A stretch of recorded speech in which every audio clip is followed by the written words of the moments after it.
Good evening, everyone, and welcome to the Weekend Prime Time. We begin tonight with a massive political shockwave out of the state of Louisiana. President Trump's primary vengeance just claimed a major sitting senator who was one of the few Republicans who actually had the courage to vote to convict Donald Trump for his role in January the 6th. Louisiana GOP Senator Bill Cassidy has now become the first elected senator of either party to lose a primary since 2012, losing to a Trump-backed candidate, that is Congresswoman Julia Letlow and State Treasurer John Fleming, both of whom will now advance to a runoff on June 27th. Trump wasted no time celebrating Cassidy's defeat, posting on Truth Social, quote, "His disloyalty to the man who got him elected is now a part of legend, and it's nice to see that his political career is over." And just this last hour, Trump posted a juvenile video on Truth Social of him hitting Cassidy in the head with a golf ball. But even in defeat, Cassidy wasn't going down quietly, firing off a parting shot at the man who engineered his political downfall. I've been able to participate in democracy. And when you participate in democracy, sometimes it doesn't turn out the way you want it to. But you don't pout, you don't whine, you don't claim that the election was stolen. Our country is not about one individual. It is about the welfare of all Americans, and it is about our Constitution. So a lot to unpack in what has played out in Louisiana, but I thought an interesting place to start was that comment that we just heard from Senator Cassidy, because to some extent, that kind of commentary is what you would have wanted to see from Cassidy over the last couple of months, and certainly from the last couple of years. I think the problem that a lot of people had with Cassidy, and again, I can't really speak for Republican voters, I don't know them very well, but just from hearing the commentary about them, is that Cassidy had the courage to vote to impeach Donald Trump on January the 6th, or related to January the 6th, but since then has spent most of his time trying to suck up to the president, trying to warm up to the president. And at one point, people pointed out that he's a doctor, but he voted to confirm RFK Jr.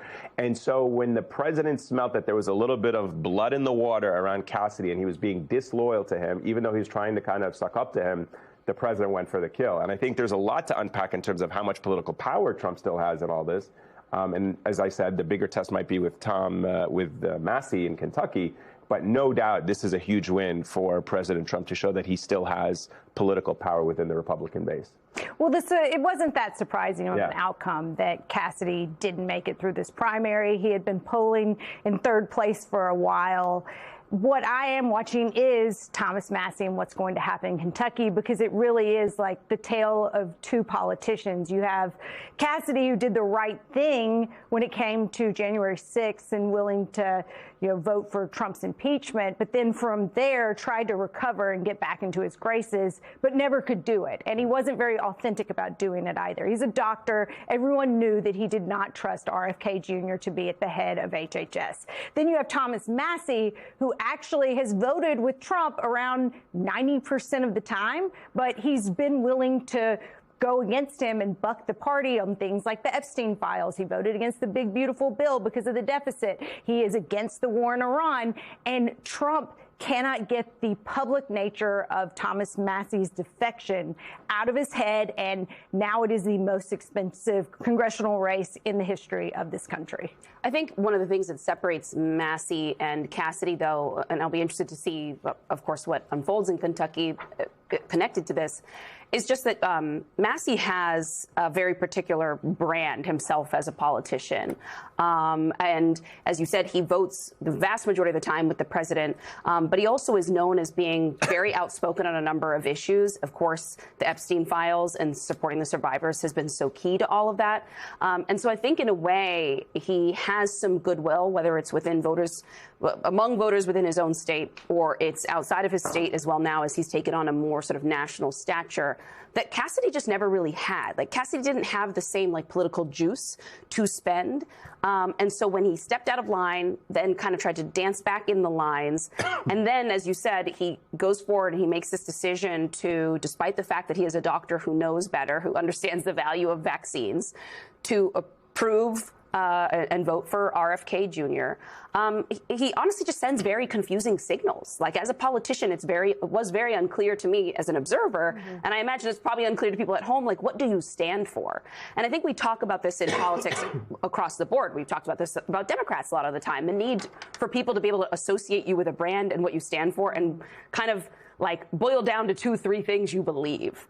And Cassidy, it kind of got to the point where it's like, well, I don't know. I actually don't know. It kind of seems like you're willing to do whatever needed to be done. And I'm not saying that, as certainly a pro-Trump argument here for it, but just that, like, I am not surprised by this result. Whereas I think that, like, while things are getting very heated, very challenging for Massie, he has a fighting chance because he is himself. And there's always credit for that, I think. I would like to ask Cassidy, was it all worth it? Because I think his legacy will be RFK Jr. He gave the rest of his Republican senators permission to vote this anti-vaxxer who discredited the faith, whatever faith there still was in America, in vaccines, and likely, as a result, worsen the likelihood that people got things like measles shots for their kids, which has led to greater measles outbreaks. I think all of that is on Cassidy's shoulders, and I think he needs to answer for that. And one question that I have for him going forward is, what does he do now, right? There are a number of Republicans who are leaving this year. Tillis is one of them, for example, who have the opportunity. Most of them, I would say, are going out on their own terms, maybe not so much with Cassidy, but they have the opportunity to buck Trump on particular issues, as Cassidy could have bucked Trump when it really counted, when people were looking to the doctor in the Senate. And I wonder what he does now. Does he find his spine? Does he use opportunities, not necessarily to do things that I agree with, but that are true to whatever his principles are, whatever that brand should be? And I don't know. I hope for him, I hope for our country's sake, that he is able to stand on his own 2 feet. I'm not convinced that it will happen, but I certainly hope that that is the case. I just don't see him, even if he decided to do that, to say, like, I'm going to be like, now I'm going to critique RFK Jr. day in and day out. I'm going to be on top of it. Like, he hasn't built that authentic lane and brand for himself the way that Marjorie Taylor Greene and others have. Like, as many criticisms and question marks as there are still out, it's like they were beating a particular drum. They were very clear about where they stood, so they had a platform to turn to. I don't know where he goes other than maybe back into practice right now. This, too, is why the Massie race is so important. And I'll be honest, I'm emotionally invested in this one. It is rare that I want to see a candidate win in the way that I think Thomas Massie deserves to win, just for sticking with his principles and being, even when I disagree with him, you know where he stands. And it is so rare in an American politician these days that happens. And he has been willing to buck his party. He's obviously willing to buck the left for years, but he has shown no compunction, and he has stayed true to his libertarian brand. And you don't see that with Bill Cassidy. So it's hard to have that much sympathy when someone was willing to sell their soul for Trumpian MAGA beliefs that they didn't ascribe to. But then you see Massie, who is unwilling to go down without a fight. And you also look at Marjorie Taylor Greene, who is a big backer of Thomas Massie. People like Justin Amash that were unwilling. Ro Khanna, to some extent. Well, yes, but these are Republicans who were libertarian leaning, and they were unwilling to go along with the Trump orthodoxy and just, sign the check and go to war and do the things that are against their principles. Well, who was willing to go with the Trump orthodoxy? Senator Lindsey Graham. And he was on Meet the Press this morning. I want to play you this soundbite, and we'll get thoughts on it afterwards. Take a listen. Bill Cassidy's lost because he tried to destroy Trump. Massie's going to lose because he's trying to destroy the agenda. You can disagree with President Trump, but if you try to destroy him, you're going to lose because this is the party of Donald Trump.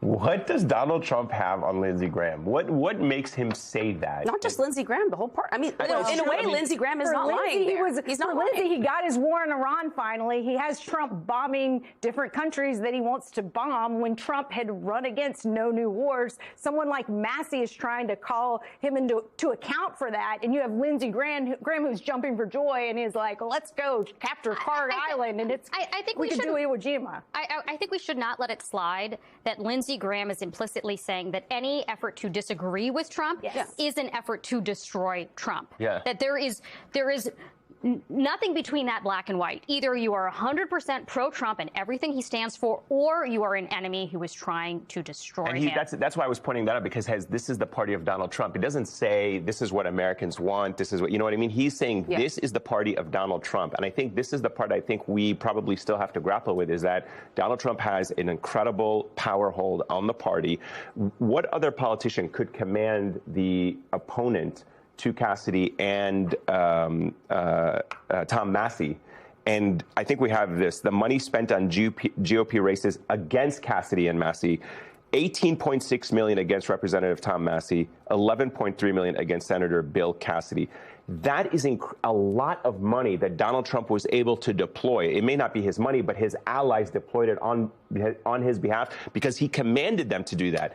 And that really goes to show you how much hold he still has over the Republican Party. Well, this was part of the reason why when we were talking to our guests yesterday about sort of what Democrats are going to do now to strategize in the South and try to be competitive in red districts, that I was trying to point out that, like, because of the psychology of what's going on in the Republican Party and the base that Trump still commands, that's going to be a really tall task, because it is not the case right now, frankly, that we have two political parties that are engaged in sort of normal philosophical and political debate, where there is an exchange of ideas and people figure it out. The Democrats are certainly having a whole range of political and philosophical debates right now.